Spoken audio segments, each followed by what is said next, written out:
Welcome, everybody, to the Huddle, KO9 streaming sports talk show. We come to you every week. I'm Jason Barr, joined by Pat Parris. We're old-fashioned guys, right? So we wear ties. It's just I like to dress to go on a plane. I'm just an old-fashioned type of guy. But today I wore a green tie.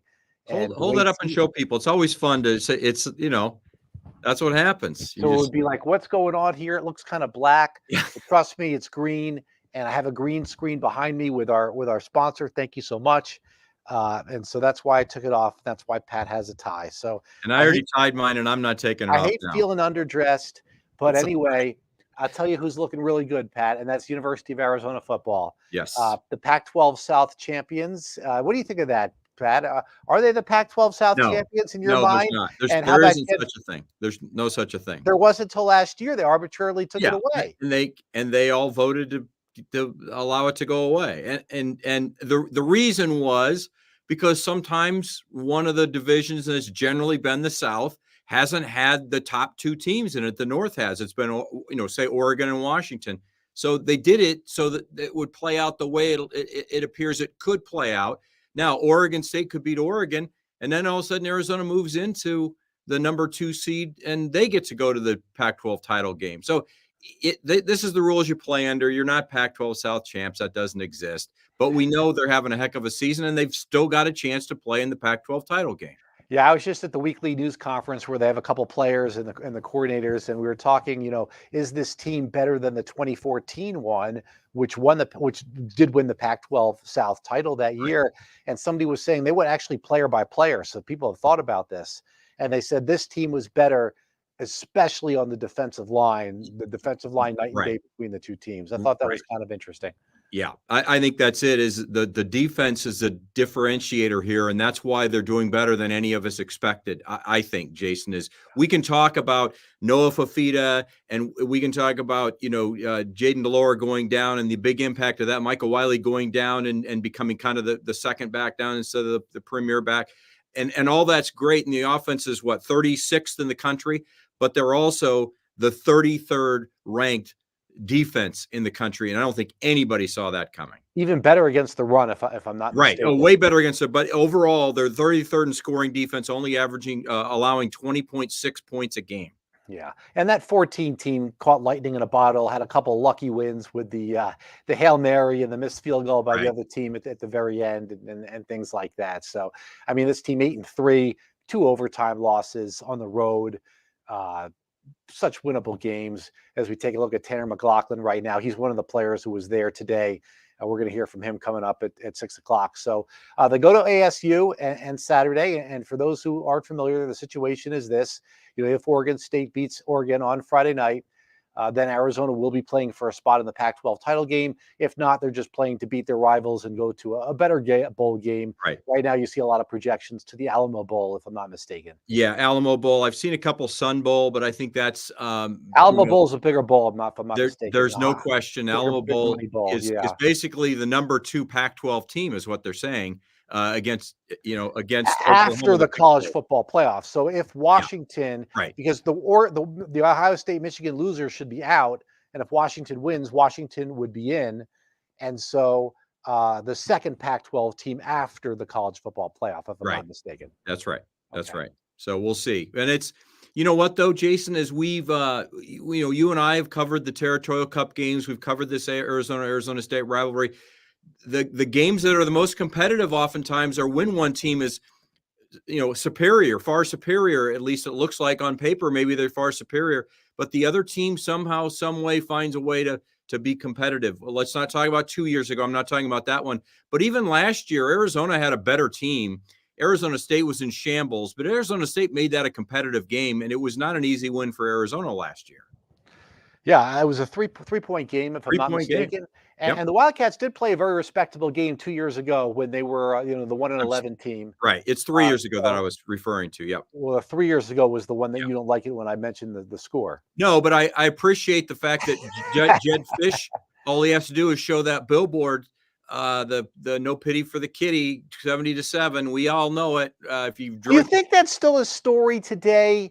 I think it's not a story today, but I think it's still a little motivation. It can still be a little motivation. And for Jed Fish, it's motivation because that's what he inherited.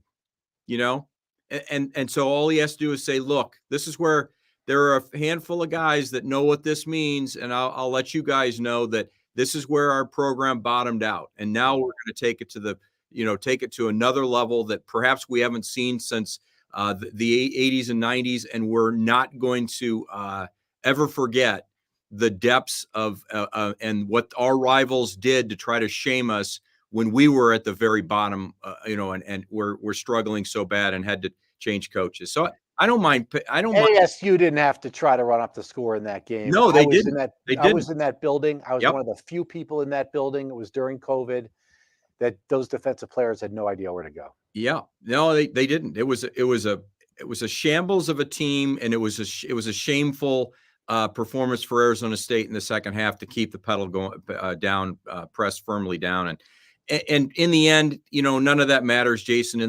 In the grand scheme of the rivalry, Arizona once beat Arizona State 67-0. Nobody talks about that, right? Because it's a long time ago. Eventually, this will be a long time ago, and nobody will remember about it. There's been lopsided games before. There'll be lopsided games again. Hey, you want me to talk about this real quick? This is the book that our good friend Shane Dale wrote on the Territorial Cup. He is my featured interview in a piece tonight, my Absolutely Arizona series. It airs tonight at 6:00. And it really does look at the Territorial Cup, Jason, from that very first game in 1899. Got some great archive photos and look back at the history. I can't go through all 96 previous games, but I can tell you the spirit is in there, and you get the sense of just why this cup has now become so important to the school that has it. And right now, the University of Arizona has it. And as you know, it's at the Jim Click Hall of Champions, and this story kind of chronicles all that. Yeah, it could be a little streaky too. I mean, they lost 5 in a row in this series. I can see them winning a few in a row here as ASU continues to rebuild, and Jed Fish has this program where he is. What do you think, Pat? Jed Fish with some national talk of the year type of national coach of the year type of talk? And I think deservedly so. Some of these big programs. Right. I think some of these, some of the voters will go, well, that's really nice for Arizona, but they're only playing in the Pac-12, and the Pac-12 once again is only going to have one team, maybe not even any teams, if they're not careful, in the Final Four playing for a championship. I think there'll be some that'll kind of, but I think there are others who really pay attention to college football. And you and I know that you just watch College Game Day on ESPN on Saturday mornings, and they talk a lot about Arizona when they talk about the Pac-12, and they talk highly of Jed Fish, and they talk highly of what he's done in such a short period of time. I think he should get some votes. If I had a vote, I would vote for him. I'm not sure that there's any other coach that's done more so quickly in college football in the last 3 years than he has. So I think he'd get my vote. Well, and also the coaches of these undefeated teams too are going to get. But of those undefeated teams, which ones were not expected to be undefeated at this point in the season? Was Washington expected to be undefeated at this point? Washington was expected to win the conference. Okay. Yeah. They were the preseason favorites to win the conference. So the award sometimes is more about exceeding expectations, right? Actual excellence. Yeah, hence exactly. why Tommy Lloyd won it.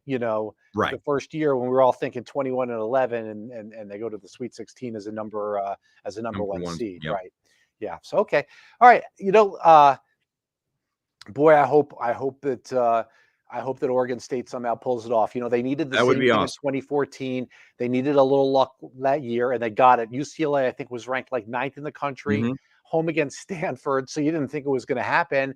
And then I think by the second quarter of that game, if I'm not mistaken, you realize that actually the winner of the ASU U of A game was going to go to the Pac-12 title game, because it's actually rare in this series that the two teams are good at the same time, right? They're not both really historically strong programs, especially Arizona. So it's rare when the two teams are good at the same time, right? So that was actually a rare year when both teams were good, and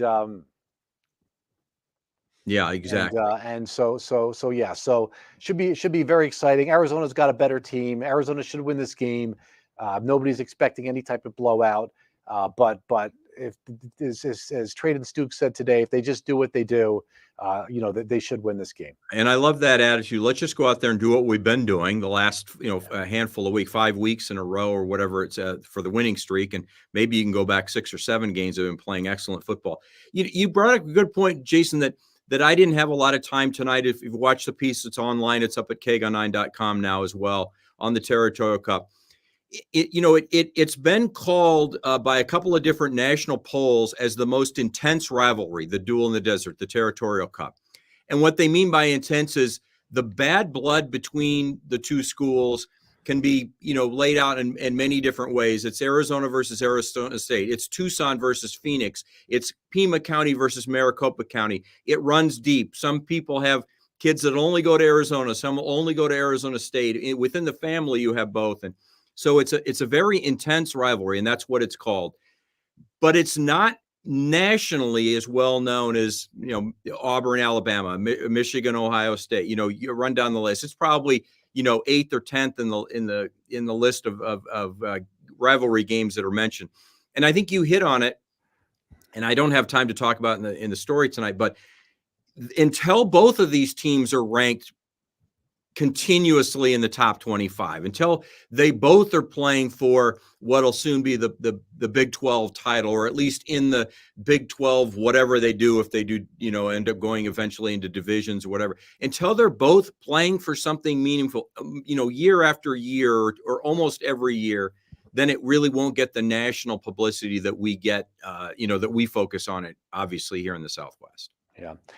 It's been hard to, because obviously you play in the same conference and division as USC and UCLA, and Utah's been good. So anyway, we've got that to look forward to. Pat, I don't know who the announcer is. I should look it up, who the sideline reporter is for the game. But that kind of leads me to, something fun I thought we might bring up here. Pat, I don't know if you've ever done sideline reporting in your career. I know you have a little bit here and there. I don't know if you've ever had actually, real quickly here, I've done it twice. One was very briefly for one season on the Tucson Sugar Skulls broadcast. And then when I was just starting out for some FCS college football season or two. So I actually have done a bunch of sideline reporting. I'm sure you have too. I want to know what your sideline reporting is, and then I'll get to why we're mentioning this here. Well, remember when I was with the Pirates and Penguins, then I was with the St. Louis Cardinals and the St. Louis Blues. My primary responsibility 80% of the time was as a in-game and post-game host, but also that other 20% of the time, our sideline reporter would want to stay home or whatever, not go on the road. So 20% of the time I would go out on the road. So yeah, I was the sideline reporter for both hockey and baseball for a number of years. Okay, so you've done it even more than I have. So then we'll get your thoughts here. Charissa Thompson, of course, is who we're talking about. She's a sideline reporter, now a host, and she was on a podcast with Erin Andrews, and she basically said that she made up sideline reports. And so a lot of people have been very upset about this, especially female sideline reporters who would feel that maybe she has detracted from them. I don't think so. Just because somebody's a fraud in one profession doesn't mean somebody else is in there. So I don't think it detracts from any other sideline reporter. I just think it detracts from her. You had a little stronger opinion on this, Pat. Well, and I think it goes to, and I'm not contending that she is a traditional news journalist, but it goes back to the trust factor that people seem to have a lack of trust with media right now, whether it be the national news networks, the national, even ABC, CBS, NBC. You can go the CNNs and the Fox Newses. They're having problems trusting, and then that's now seeped down into local TV news where maybe the lines are blurred and they don't understand that we're covering local issues, not national issues, but they're lacking in some trust. And I think that filters into this realm as well when somebody comes out and says that they made up a report. Now, we understand that a lot of times the coaches don't want to talk to you, even though they're supposed to stop and talk to real quick. Just give me a couple of things that I can mention here at halftime. Sometimes they don't talk. So you know what you do? You say he didn't talk. I think that she's not helping herself. Obviously, she's not helping the profession, and she's not helping media in general with credibility. I think it's shameful, really, to be honest. In any profession, I think there's a few people who are especially good at what they do. And in this one, I might put Molly McGrath and Kaylee Hartong up there. I think there's some people, most people are just good, fine, whatever. And then there's a few people who aren't very good. I think in her case, I don't think you can say, well, the coach didn't talk, because then it comes across like the coach didn't talk to her, right? So, but you got to come up with something and not attribute it to what the coach did or didn't say.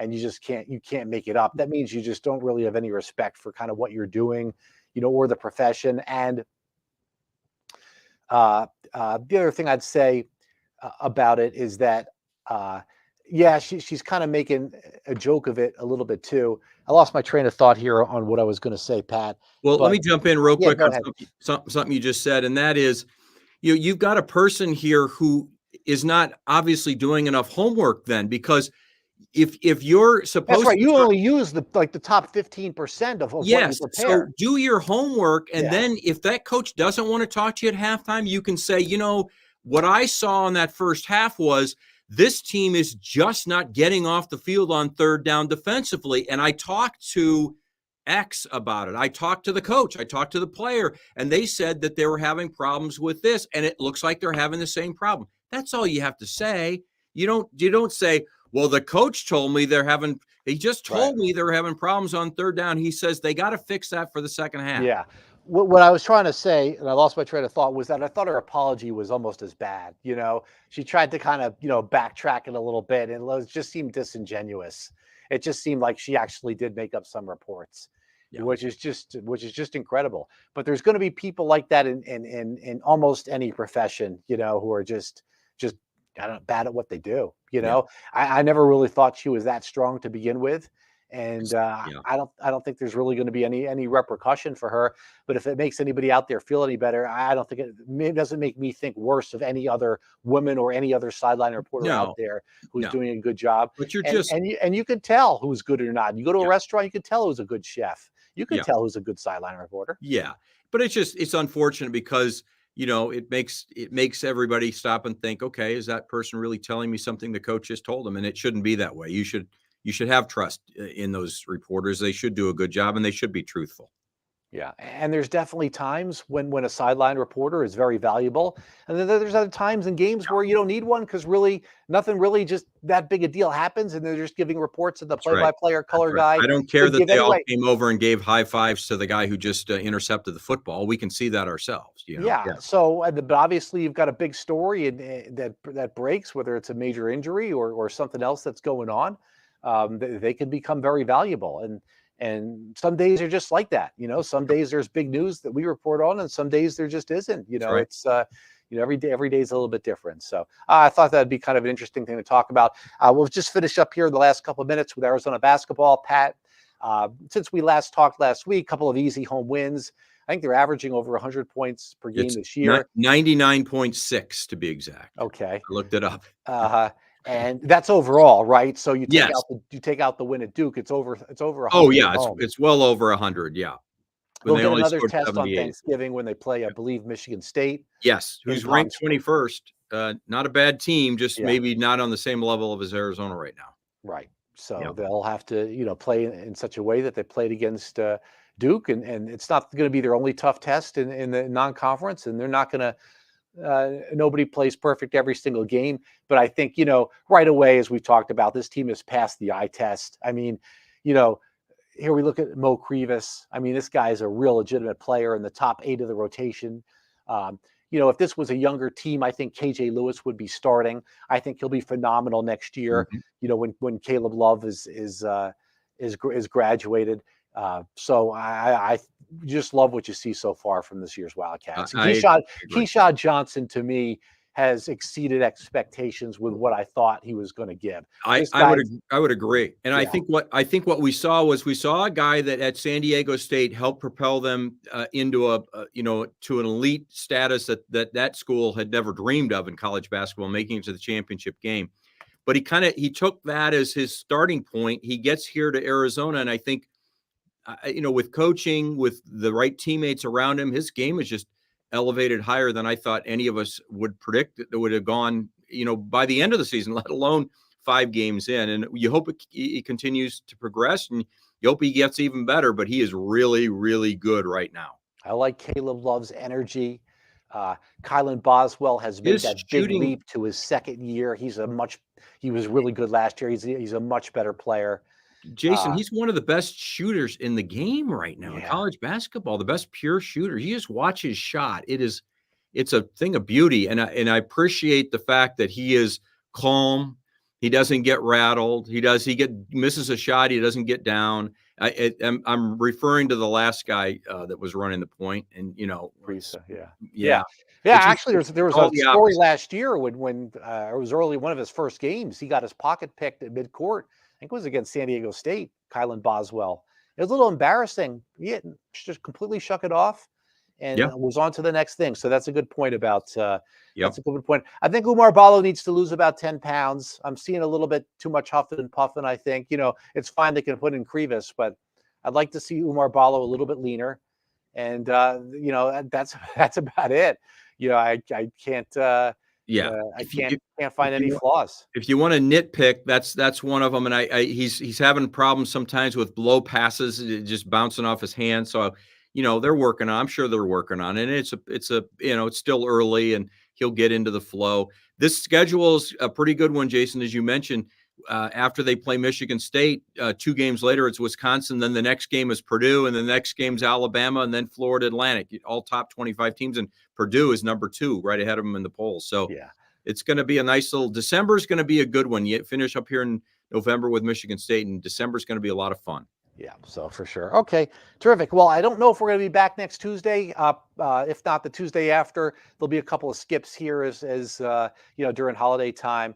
But we'll certainly have a lot of good stuff to talk about for sure with the football team Yep. and the potential bowl game they're going to and how the basketball team progresses. So we'll look forward, Pat, to your Absolutely Arizona piece today at 6 Thank o'clock. I'll you. have a game preview as Yep. well on KGUN 9. And we thank everybody for watching here live or on delay. On OTT here on the Huddle.